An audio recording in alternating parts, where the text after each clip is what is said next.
página 453 e 454. Temos um poema, vamos ler.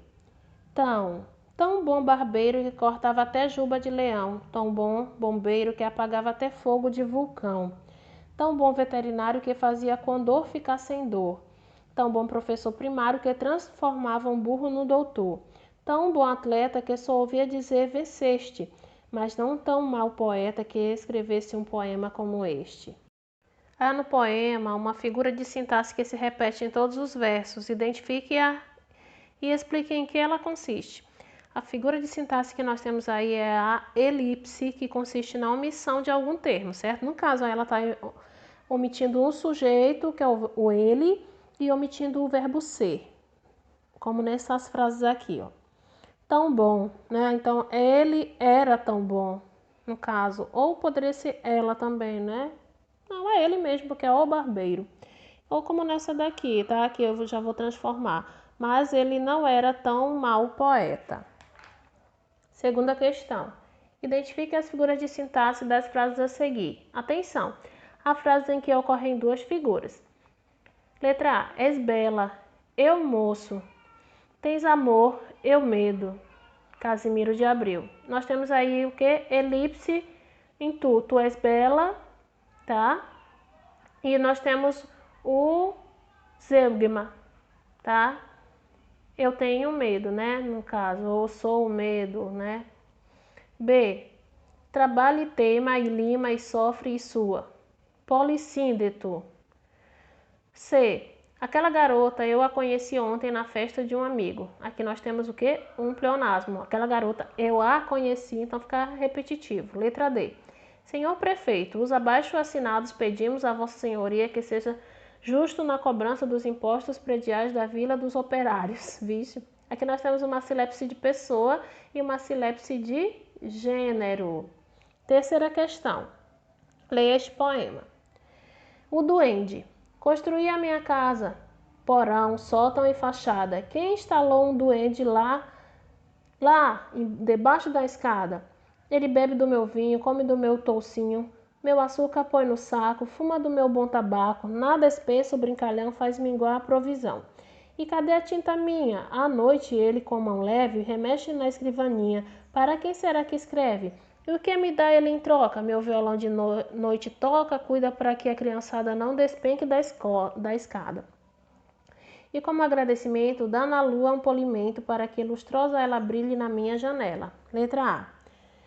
Identifique no poema os versos em que há inversão. Então aí vamos conferir, tá?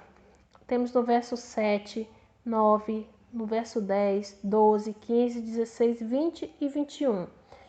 É só vocês observarem a questão da ordem do sujeito e predicado. Se não segue essa ordem, então tem uma inversão. Letra B. Além da inversão, que outras figuras de sintaxe ocorrem na segunda estrofe? Segunda, tá? Nós temos um assíndeto e uma elipse. Leia, atira ao lado e responda as questões 4 e 5. A vida é estranha. A gente pode ser muito próximo de alguém e daí, sem qualquer motivo, podemos nos distanciar aos poucos. O meu prato de comida costumava ficar a 60 centímetros de distância. Agora está a 90 centímetros. A gente pode ser muito próximo de alguém. Letra A. Qual é o sujeito dessa oração? A gente. Letra B. Na oração em que gênero está o predicativo do sujeito? No masculino ou no feminino? Está no masculino, que é o que? Próximo. Sujeito. Letra C, desculpa.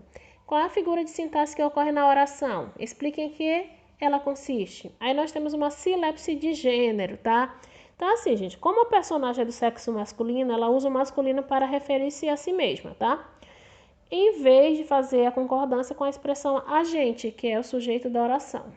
Quinta questão. Na fala do terceiro quadrinho da tira, a silepse de pessoa, considerando-se a fala do quadrinho anterior. Reescreva a fala da personagem eliminando a silepse. Então vai ficar deste jeito. E daí, sem qualquer motivo, a gente pode se distanciar aos poucos. E daí, sem qualquer motivo, a gente pode se distanciar aos poucos. Página 455 e 456. Vamos lá, tá? Leia o poema de Mário Quintana. 3 amores. 3 amores quem me deu, tão estranha sorte assim. 3 amores tenho eu e nenhum me tem a mim. Primeira questão. A gente vai fazer o quê? Observa o emprego do verbo ter no terceiro e quarto versos do poema. Letra A. Qual é a predicação desse verbo nas duas situações? Ele é um verbo transitivo direto. B. Identifique e classifique os complementos do verbo em cada uma das situações. B. Vamos lá. Ok, já ia pular. Bom, no terceiro verso, 3 amores e os são objetos diretos, ok? E o os, tá? No quarto verso, o me e a mim também são objetos diretos. Acho que é só isso, tá? Só você lembrarem que os pronomes oblíquos eles sempre vão ser objetos diretos. Letra C. Que figura de linguagem o emprego desses objetos constitui e por quê? Bom, eles constituem pleonasmo. Sintaticamente, basta um objeto direto, tá? O outro objeto apenas reforça a ideia representada pelo objeto anterior. Então fica um exagero, né? Aquela questão de repetir uma coisa que já foi dita. Segunda questão. Compare estas orações. 3 amores tenho os eu. Eu tenho 3 amores. Na primeira oração, o objeto está anteposto ao verbo. Que efeito de sentido essa posição do objeto e a presença do pleonasmo produzem? Justifique sua resposta. Bom, essa anteposição do objeto, no caso aí, tá? 3 amores e a presença do pleonasmo, os reforçam e destacam a ideia de que o eu lírico tem 3 amores, o que é pouco comum, né? Dá uma reforçada no que foi dito. Terceira questão. Observe a posição do sujeito, do verbo e dos objetos nas orações constituídas por estes versos. 3 amores tenho os eu e nenhum me tem a mim. Letra A. Qual é o sujeito da primeira oração? Eu. B. Qual é o sujeito da segunda oração? Nenhum. C. Nesses versos, que figura de linguagem a disposição sintática dos termos de cada oração constitui? Ele chama aqui figura de linguagem, gente, mas é figura de sintaxe também, porque pode ser chamado de várias formas, tá? E elas, na verdade, são uma coisa só. Então, a gente tem uma inversão. Quarta questão. O poema trata da situação amorosa do eu lírico, que tem a estranha sorte de ter 3 amores. Troque ideias. E vamos responder, na verdade. Letra A. Entre o eu lírico e seus 3 amores, existe reciprocidade no amor? Não. B. Na sua opinião, quem ama quem? O eu lírico ama 3 pessoas ou é amado por 3 pessoas? Gente, isso daí a gente tem que conversar, né? Porque é o que você entendeu, tá? Ele pode amar 3 pessoas e não ser correspondido por nenhuma delas, ou ele pode ser amado por 3 e não gostar de nenhuma delas, né? Página 456, vamos lá. Quinta questão. O sentido dos textos geralmente é construído não apenas pela seleção de ideias e palavras, mas também pela forma como essas palavras e ideias são dispostas no texto. Entre os itens que se seguem, assinale aqueles que expressam afirmações verdadeiras quanto à relação entre a forma e o conteúdo do poema. Eu vou ler só as que estão corretas. Como ele diz, as afirmações, então, nós temos 2, a letra B e letra C. Na letra B fala assim: o próprio eu lírico se surpreende com o fato de ter 3 amores e, apesar disso, não haver correspondência amorosa. O emprego de pleonasmo intensifica o estranhamento do eu lírico diante da impossibilidade amorosa. E a letra C. Da mesma forma que as inversões representam uma quebra na estrutura sintática normal da oração, no plano da vida, a falta de sintonia amorosa entre o eu lírico e os seus amores também representa uma quebra de expectativa amorosa. Seguindo, nós temos um poeminha que diz assim: Madrigal. O meu amor é simples, Dora, como a água e o pão, como o céu refletido nas pupilas de um cão. Letra A. No poema há 2 comparações. Quais são elas? Vamos lá, tá?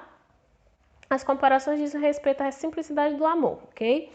Que é comparada à simplicidade do pão, da água e depois a simplicidade do céu refletido nas pupilas de um cão. Essa é a comparação, tá? B. Nas comparações, que expressão é omitida? A expressão é São simples em como são simples a água e o pão e como é simples o céu refletido. Letra C. Qual é o nome da figura de sintaxe correspondente à omissão verificada aí no poema? É um zeugma, ok? Seguindo, nós temos letra D. Releia o poema, inserindo nele as expressões subtendidas. Se o autor não empregasse essa figura de sintaxe, que consequência isso traria para o texto? Bom, eu não vou ler, mas vou explicar, tá? No caso, se ele não fizesse essa omissão, nós teríamos um texto muito repetitivo, não é? E isso perderia um tanto a questão da expressão poética que ele queria passar. Segunda questão. Os provérbios são geralmente frases curtas, quase sempre de origem popular, que expressam ensinamentos. Por terem forma sucinta, há neles muitas vezes termos subtendidos, isto é, elipses ou zeugmas. Fazendo as adaptações necessárias, reescreva os provérbios a seguir, explicitando os termos subtendidos. Veja o exemplo. A bom entendedor, poucas palavras. Para um bom entendedor, bastam poucas palavras. A. Língua afiada, ferida na boca, vai ficar como? Quem tem língua muito afiada tem ferida na própria boca. B. Depois da tempestade, a bonança. Depois da tempestade vem a bonança. C. Dia de muito, véspera de pouco. Dia em que se tem muito é véspera de se ter pouco. D. Rebanho unido, leão com fome. Se o rebanho permanece unido, o leão continua com fome. Letra E. Barriga cheia, coração contente. Quem está com a barriga cheia tem o coração contente. Gente, qualquer dúvida, tá? Qualquer coisa que não ficou muito clara aqui, a gente conversa no grupo e aí eu posso esclarecer melhor, tá bom?